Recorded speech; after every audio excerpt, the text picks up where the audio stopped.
Some of the most classic MCU origin stories actually go a lot deeper. Heroes like the Hulk have completely separate origins in the comics. And while most fans think Iron Man, Thor, and Cap are the strongest Avengers, the ranking's actually a lot different, with some names you wouldn't expect at all. But the biggest twist is how many heroes actually had superpowers in the comics that we didn't know of. Let's go through them all and see how every Avenger became super. Captain America. We all know this story. Steve gets picked for the experiment of the century because he's the little guy from Brooklyn. He turns into the gold standard of super soldiers and gets a sick shield plus a new set of muscles, and then he goes to town on every Nazi he can get his hands on.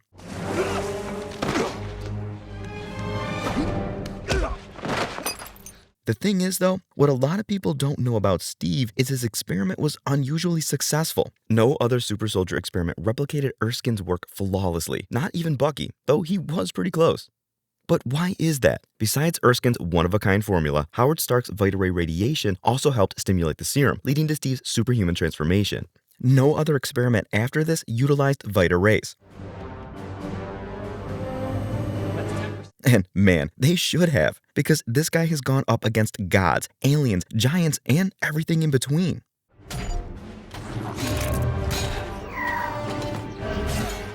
From holding a helicopter back with his bare hands to going toe-to-toe with Thanos with Mjolnir in hand, Steve punches above his weight constantly. Physically, Spider-Man, Hulk, Thor, they outclass him, but his mastery of martial arts along with his superhuman willpower often make him a threat on any battlefield. John Walker. Speaking of super soldiers, this guy's probably the only one who was as successful as Steve. And a big part of that is John was already in peak physical condition before he took the serum. Both a decorated military vet, 3 medals of honor, and a trained combatant on top of that. The serum enhanced the fighter that was already there.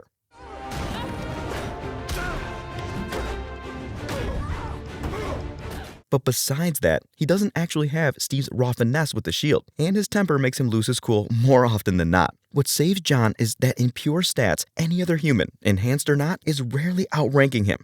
I mean, I am serious. Look at what the serum did for Steve. And the version of the serum John took was actually developed by Dr. Wilfred Nagel, and it was the closest recreation of Erskine's original formula. It wasn't even meant for John. He just sneaked a vial for himself, and, well, the rest is history. In a fight, he's very capable, since it took both Bucky and Sam to take him down. And let's not forget that he did this to Sam.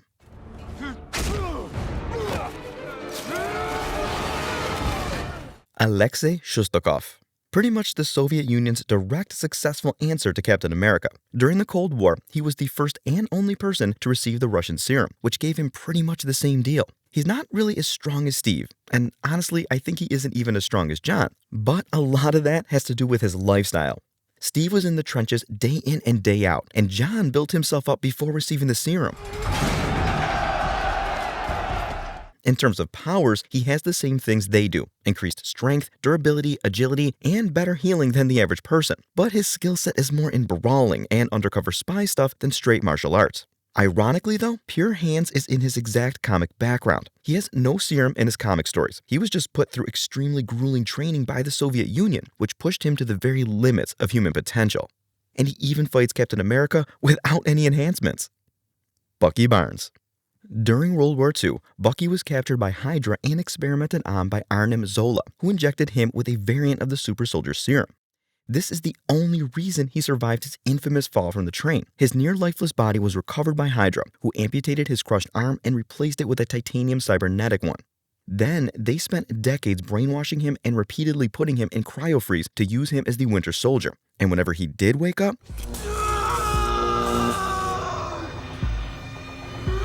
let's just say Steve definitely got the nicer scientists.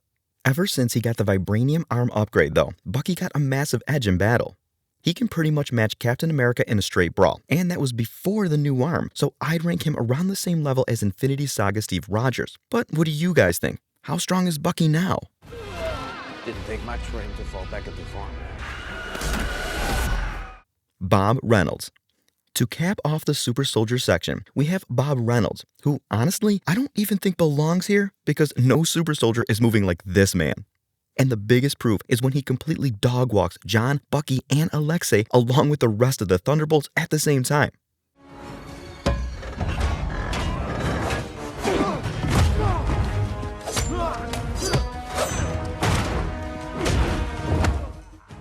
I mean, come on. He can fly, bullets don't hurt him, he's Asgardian levels of strong, and on top of that, he has a dark alter ego? And that alter ego can literally just send people into the shadow dimension. I wish I was kidding, but all he does is cast a massive shadow that absorbs anyone who touches it. Bob was an amnesiac in a suspended animation pod, the sole survivor of Valentina Fontaine's Project Sentry, which is how he got this highly experimental, amplified super soldier serum. What happened next was the birth of a literal god. Bob's powers are way beyond most superheroes, let alone super soldiers, and he's easily one of the strongest beings in the MCU right now. Natasha Romanoff. Next up, we got the Black Widow, who honestly has one of the wildest disconnects between the movies and the comics. In the MCU, she's the ultimate underdog, where as a regular unenhanced human, she casually is seen throwing hands with aliens, killer robots, and the Black Order using nothing but martial arts and pure grit. Her movie origin is completely grounded but brutal. Dreykov threw her into the Red Room as a child, and she was molded into the world's deadliest assassin through intense physical training and psychological conditioning before she eventually defected to S.H.I.E.L.D. And when I say training, I mean pure torture. You'll never fail. I mean, come on, she's literally fighting intergalactic space criminals with a pair of Glocks and a taser baton. It's incredibly badass. But here's the kicker. In the comics, Natasha isn't just peak human. She is literally a super soldier. I wish I was kidding, but she doesn't just rely on skill in the source material. The comic book Red Room actually injected her with a highly specialized Soviet version of the super soldier serum. This gave her all the usual boosts, along with an incredibly strong immune system. It's also slowed down her aging process by a lot, which is how she's remained active since the Cold War to the current modern era. One of the founding Avengers actually had their backstory modified a lot. Actually, they pretty much gave her superpowers to Alexei. Yelena Belova. In the MCU, Yelena's origin is pretty much identical to Nat's. She was thrown into the Red Room and trained to be a lethal peak human assassin. But there is one terrifying difference. While Natasha was kept in line with intense psychological conditioning, Yelena's generation actually had their minds hijacked. Dreykov used a biological mind control program to completely strip away their free will, turning them into perfectly obedient, remote-controlled weapons. Make her suffer. I don't want to hurt you. You don't want to hurt me. Until Yelena was finally freed by that synthetic red dust. But just like her sister, Yelena's comic book history is really different. But unlike her sister, it's pretty much more freakier than a super serum. At one point in the 6th issue of 2005's New Avengers, Yelena was severely injured and ended up making a deal with the terrorist organization AIM and Hydra. In exchange for her loyalty, they genetically altered her, turning her into an advanced cyborg known as the Super Adaptoid. I'm not exaggerating when I say she became one of the most broken characters in Marvel. As the Super Adaptoid, Yelena could instantly mimic the powers of any superhero she was around. In this panel, she had absorbed the powers of Sentry and literally sent him flying. She also took Luke Cage's unbreakable skin, as well as Spider-Man's powers. If you want to read up yourself, it's the 2006 New Avengers Annual 1, and the whole thing is a massive brawl between Yelena and the Avengers. Taskmaster. Closing out the Red Room section, we have Taskmaster, and this is a pretty infamous case. Did that shield throw look familiar? That's because it's Cap's move. Before we get into what Taskmaster's powers are, we need to talk about the MCU's take. The thing with the MCU Taskmaster is that it's just a really inaccurate take on the character. I'm not saying bad or good, you guys can be the judge of that, but in the comics, it's a totally different character.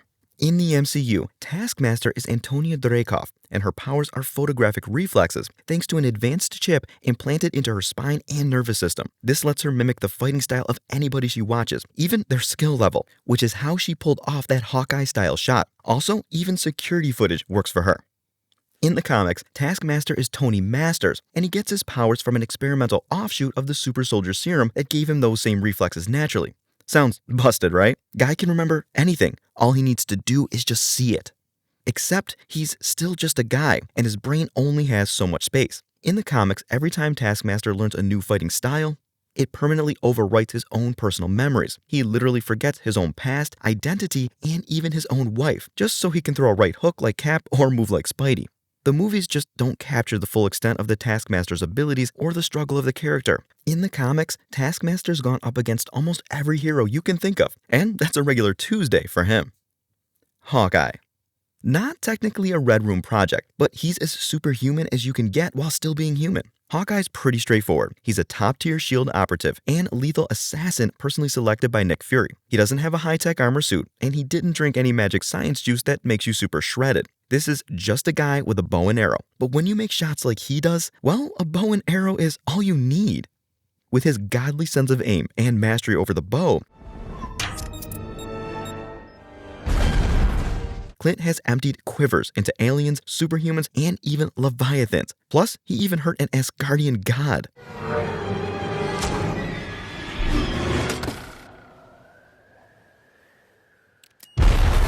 And that's not the only time he pulled up one either. This man was fully ready to snipe Thor, knowing who and what he is. So, yeah, Clint gets outclassed in straight fights by almost everyone on this list, but do you still want him on your team? Absolutely. Tony Stark. The pioneer of the tech superhero trope. Tony Stark isn't even like Hawkeye or Natasha. He's not some ultra-skilled assassin or ninja, and he hasn't spent years fighting in wars like Cap and Bucky. He really is, for all intents and purposes, just a guy, physically. Mentally, you're looking at one of the smartest people on the planet, and it's his brain that's always been Tony's superpower, not even the Iron Man armor itself. Every single armor you see, from the Mark I to the nanotech armor he was using against Thanos, is an idea Tony had that he brought to life. And let's talk about the armors themselves. They're walking one-man armies, full of missiles, repulsors, AI systems, and just about every form of firepower you can imagine. That's what makes Tony so dangerous. He can't beat you in a fight, but you'll never outsmart him. And when it counts, he's the most prepared Avenger out of everybody. He even has a suit to fight the Hulk. I mean, man, what are you supposed to do against this guy? James Rhodes. Rhodey doesn't have a super strong sense of morality that guides him to the path of the hero. No, the first time he ever steps into an Iron Man armor, it's just him being a damn good friend. Tony was totally wasted here, and he was spiraling badly, and James, being the bro that he is, decided to step in before he embarrassed himself even further. And he's called War Machine for a reason. If we're talking about pure firepower, the War Machine armor is up there with some of Tony's best suits, especially when it comes to aerial bombardment. Besides Tony, he's also the most experienced user of the Iron Man armors. I really hope we get another spin on Armored Wars someday, because I would be so down for more War Machine action. Sam Wilson. Again, just like Tony and James, Sam is just another regular dude. He's a former Air Force pararescue man who specialized in using an experimental highly classified military flight suit known as the X-07 Falcon. The thing is, he's stupidly good at flying around in those things. So good, in fact, that there is no other user of the Falcon suit besides Sam. Nowadays, he has vibranium wings and cap shield, which makes him a pretty well-rounded fighter, since he has the great defense and mobility.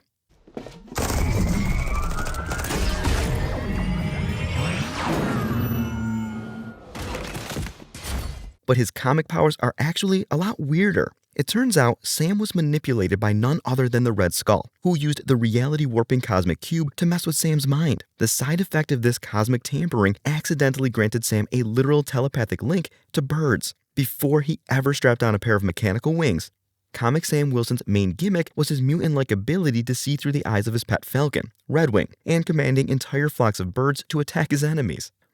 Ant-Man. Scott gets his powers when he agrees to one last burglary before he goes straight, breaking into what he thinks is a rich old guy's vault, and that's how he first discovers the Ant-Man suit. The suit, of course, is powered by Pym particles, allowing him to manipulate his size while retaining normal human strength.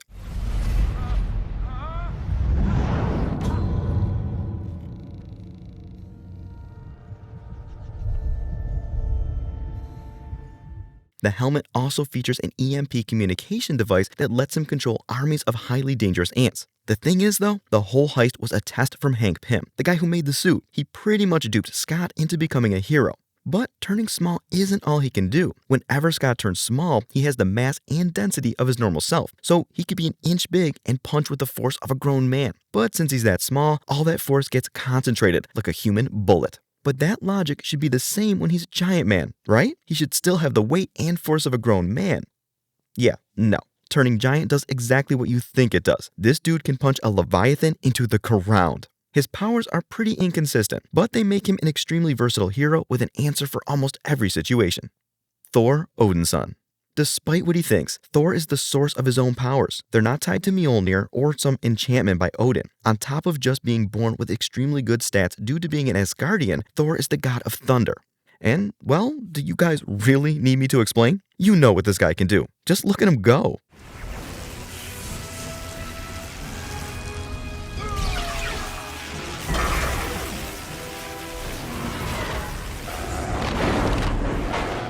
Wait, so why can Odin strip away his powers? Well, long story short, Odin's just that good with magic.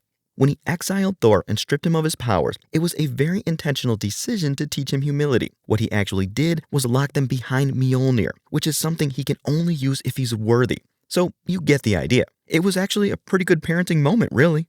But Thor is severely nerfed in the movies. His true power in the comics is insane. He's a casual planet buster. Once, he even lifted the Midgard serpent, a beast that weighs as much as the Earth. So it is safe to say, both in the MCU and the comics, Thor is one of the strongest characters ever, not just one of the strongest Avengers. Captain Marvel. Her live-action origin is a massive accident tied directly to the Infinity Stones.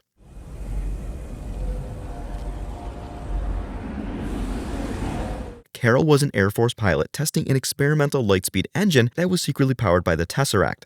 When she was shot down by the Kree, she destroyed the engine to keep it out of their hands and was caught in the massive shockwave, absorbing raw space stone energy. To save her life and secure a living weapon, the Kree commander Jan Rog gave her a blood transfusion, wiped her memory, and trained her as an elite Star Force soldier.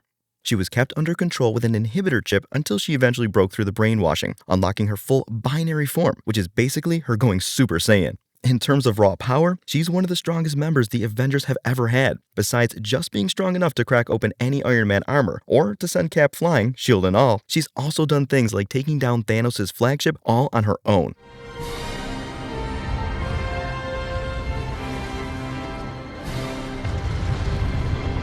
Most recently, she reignited a dying sun. So go figure. I'd say she's easily top 5 in this whole list.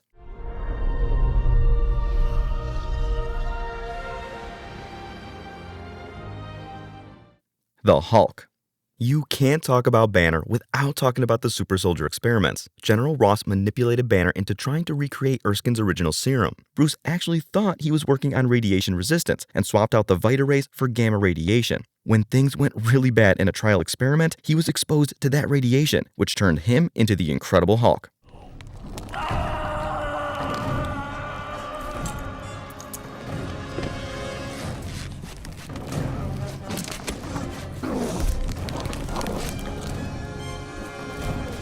But in the classic comics, his origin has absolutely nothing to do with the super soldier program. Banner was a nuclear physicist who designed a weapon of mass destruction known as the G-bomb. During the countdown of a live test, he saw a teenager named Rick Jones recklessly driving his car out onto the blast site. Banner sprinted out, threw the kid into a protective trench, and absorbed the full point-blank detonation of the gamma bomb itself. And just like Thor, he's been nerfed a lot when it comes to his power level.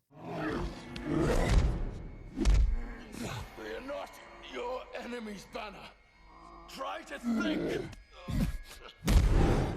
One thing about the comic Hulk, the angrier he gets, the stronger he gets. And I mean, there's genuinely no limit to this. He can literally just make himself mad enough and grow 50 times stronger. During the original Secret Wars event, Molecule Man dropped a 150 billion ton mountain range directly on top of the Avengers. It should have flattened them completely, but the Hulk caught it with his bare hands. In Marvel Comics Presents number 52, a massive asteroid was headed right towards Earth, and it would have destroyed the planet, but Hulk strapped himself onto a rocket, launched himself right at it, and shattered the whole thing with only one punch. And those are some of his weaker feats. Spider-Man. The MCU decided to skip over his actual origin story, since we've all seen it a dozen times.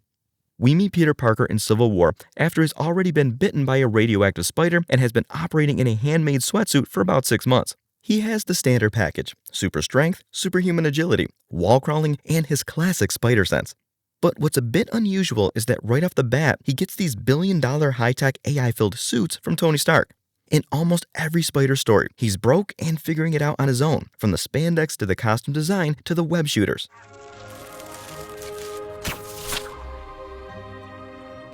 Granted, he designed his own web fluid in the MCU, but you can get what I mean.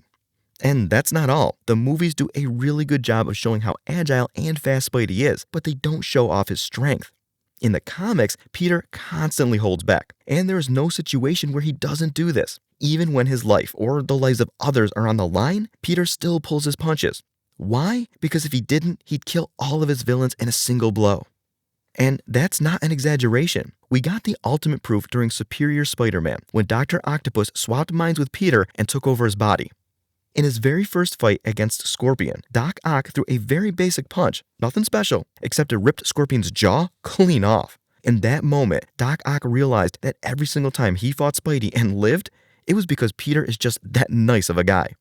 Peter's strength is lethal. Daredevil describes him as one of the most powerful heroes around, describing him as pure power. One of the few times Peter stops playing around, he schools Kingpin on his own turf and completely thrashes him, warning him that he could immediately kill him by shooting webs into his lungs. So yeah, always remember, Spidey's street level because he wants to be, not because that's his weight class. T'Challa. Black Panther actually gets his strength from the heart-shaped herb. Each Black Panther goes through a sacred ritual and ingests the herb. And what is it? Well, it's a native plant that was mutated by the massive vibranium meteorite that crashed into Wakanda millions of years ago. Drinking its essence changes the user, giving them physical stats beyond that of super soldiers. But that's not the only thing that makes T'Challa stupidly powerful. It's also his suit, the Panther Habit. This nanotech vibranium suit literally absorbs kinetic energy from bullets, punches, and explosions, allowing him to weaponize that stored momentum and blast it right back at his enemies. Then there's the fact that he's a weapons and martial arts master, and you start to understand how this guy got to be king of Wakanda.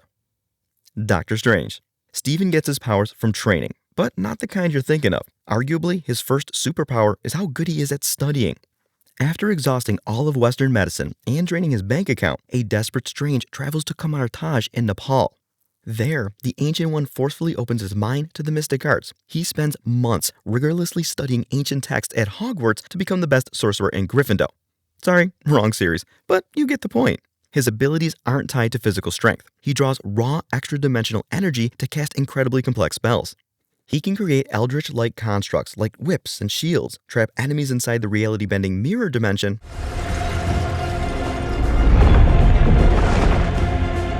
forcefully push people out of their physical bodies into the astral plane, and do this to a black hole.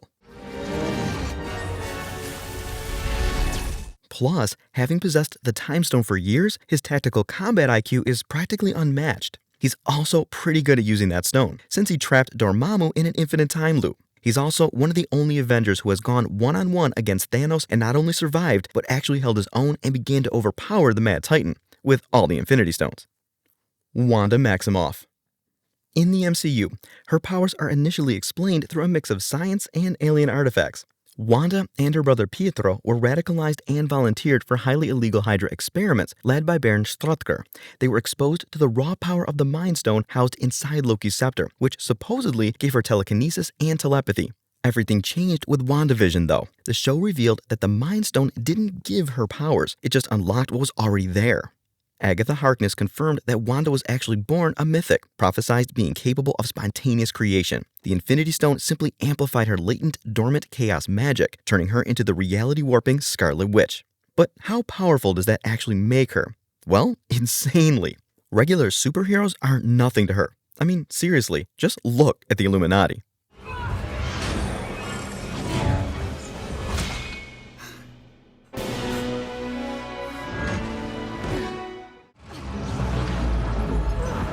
Besides wasting 4 established and powerful heroes, she also laid siege to Kamartaj entirely on her own and actually destroyed the place, leveled Mount Wundagore, overpowered Thanos, and you know what? I'm just gonna say it. If Thanos hadn't sacrificed his own ships, he would have been dead right there. Wanda would have killed him. Even Kevin Feige said it. Remember how I said Captain Marvel is easily top 5? Wanda's easily top 3, and you could even make a real argument for her being top 2. But what do you guys think? Am I overselling her, or is she just that dangerous? Pietro Maximoff. Same deal here. He got his powers when he was exposed to the Mind Stone. Unlike his sister, it didn't unlock reality-bending space magic in him. It instead gave him super speed and a supercharged metabolism. But how fast is he really? Pietro's faster than every Avenger in Age of Ultron, and he even blitzes someone like Thor, but he's nowhere near someone like Makari, who can actually get halfway across the planet in just seconds. Meanwhile, Pietro can't even outrun bullets. Okay, I'm sorry. Besides his super speed, he doesn't really have a lot of strength.